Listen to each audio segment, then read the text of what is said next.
এটা হলো বাল্টিমোরের প্যাটারসন পার্ক। এই পার্কের ভেতরে লুকিয়ে আছে এক টুকরো শান্তি, যেটা হলো বোর্ড লেক।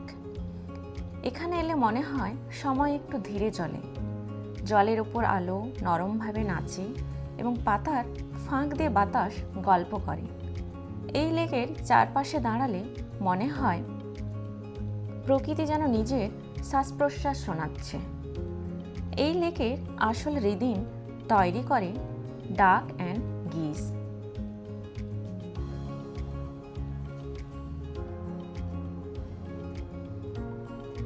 ওদের হাঁটা, সাঁতার কাটা এবং ডানা ঝাপটানো, everything moves in its own flow.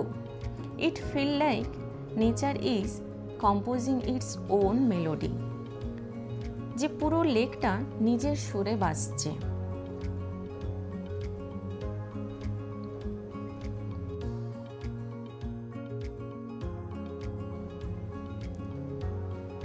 এই লেকটা শুধু সুন্দর নয়, এটা একটা পূর্ণ জীববৈচিত্র্যের ঘর। এখানে প্রিডেটর এবং প্রে সবাই নিজের মতো করে বেঁচে থাকে। এই লেকটা শান্তির মাঝে হঠাৎ চোখে পড়ে এক অদ্ভুত অতিথি, বেবি ক্রোকোডাইল। ছোট্ট, শান্ত এবং নিজের জগতে মগ্ন।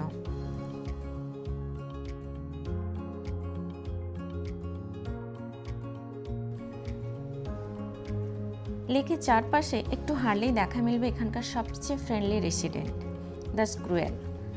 মানুষকে দেখে একটুও ভয় পায় না এবং হাত বাড়ালেই কাছে এসে দাঁড়িয়ে পড়ে। মনে হয় যেন বলছে, তোমার কাছে কি কিছু স্ন্যাক্স আছে? আমার পাশে কিছুই ছিল না, সরি। এই ছোট্ট ইন্টারাকশনগুলো নেচারের সাথে আমাদের বন্ধুত্বকে আরও গভীর করে।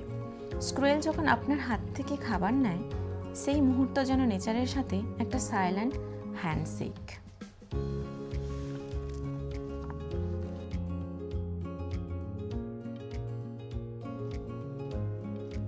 এই লেকের চারপাশে হাঁটলে মনটা অদ্ভুতভাবে হালকা হয়ে যায়। পাতার শব্দ, জলের গন্ধ, দূরে পাখির ডাক। এখানে দাঁড়িয়ে মনে হয় জীবনটা এত তাড়াহুড়ো নয়, কখনো কখনো ধীরে চলাটাই সবচেয়ে সুন্দর।